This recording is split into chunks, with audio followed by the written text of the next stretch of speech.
remembered the line from the Hindu scripture, the Bhagavad-gita. Vishnu is trying to persuade the prince that he should do his duty and says, "Now I am become death, the destroyer of worlds." What if the deadliest invention in human history never worked? Yeah, you heard that right. No mushroom clouds over Hiroshima and Nagasaki. No fiery dawn of the atomic age. No Oppenheimer whispering, "I am become death." Just a frustrated team of scientists in Los Alamos, staring at a chalkboard, wondering how the most expensive scientific gamble in history went up in smoke, and not the nuclear kind. Let's dive into a timeline where the Manhattan Project, $2 billion, those top secret, world-changing, completely flopped. Picture this. It's July 16th, 1945. Trinity test site, New Mexico. Scientists, generals, even a few jittery journalists wait for the moment that will split the atom and rewrite warfare.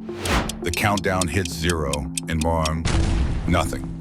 The bomb's a dud, a colossal, embarrassing, global stakes dud. At first, the Allies scramble. Truman's sitting at Potsdam with Churchill and Stalin, waiting for that triumphant telegram. It worked. Instead, he gets, "We've got issues." Suddenly, the plan to end World War II with a single blinding flash is gone. The only option left? Invade Japan the old-fashioned way. The invasion of Japan was never going to be pretty. Codenamed Operation Downfall, it was a logistical nightmare. Picture over 2 million Allied troops storming the beaches of Kyushu, then Honshu. Kamikaze squadrons dive-bombing ships. Civilians conscripted into militias, fighting with bamboo spears. It's not over in a week or two.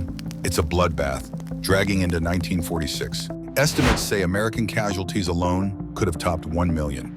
For Japan, 10 million dead, maybe more. Cities pulverized, famine spreading, and a government digging in, prepared to fight to the last child. The Pacific turns into a graveyard. But here's the twist, the Soviets. Stalin, smelling blood, sees a golden opportunity. With no atomic trump card holding him back, he tears up the Soviet-Japanese Neutrality Pact, storms into Manchuria, and starts eyeing northern Japan. Suddenly, Japan isn't just fighting America, it's getting squeezed in a Soviet-American vice. And when the dust settles, Japan isn't just a defeated empire, it's split, like Germany, like Korea. Imagine a North Japan and a South Japan. Soviet tanks in Sapporo, American bases in Tokyo. A Cold War line slicing through cherry blossoms and neon lights. Maybe we get a communist Kim Jong-Hirohito running the North, while the South scrambles to rebuild under US occupation. And globally? Oh boy, no nukes means no arms race. At least, not yet. Without the Manhattan Project's success, nuclear science stumbles into the 50s, maybe the 60s. But here's the kicker. Someone still builds the bomb. Maybe it's the Soviets, maybe it's the British, or even a surprise player like France. But whoever cracks it first holds all the cards. If it's Stalin, welcome to the Red Dawn timeline. Imagine a world where the USSR unveils the first nuke in the 1950s with no American counterbalance. Eastern Europe stays locked behind the Iron Curtain. Western Europe terrified.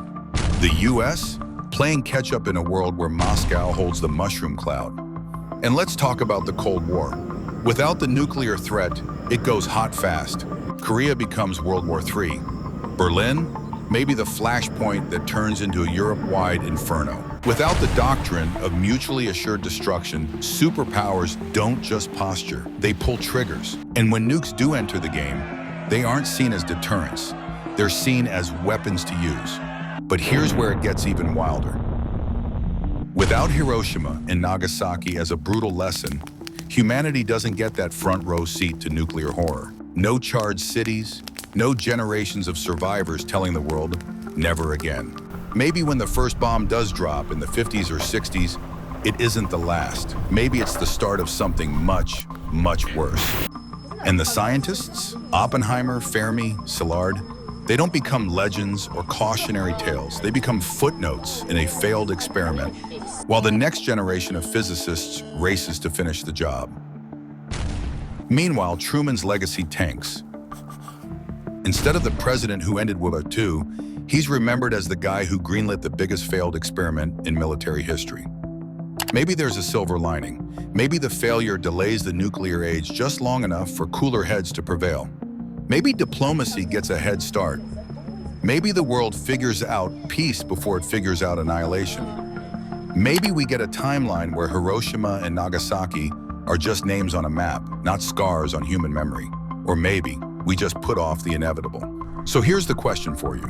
Would a world without the Manhattan Project's success be a safer world, or a far more dangerous one?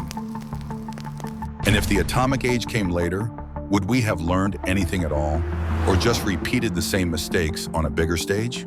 Drop your thoughts in the comments below. Actually a space war. Like, comment, and subscribe, because the next alternate universe is just one what if away.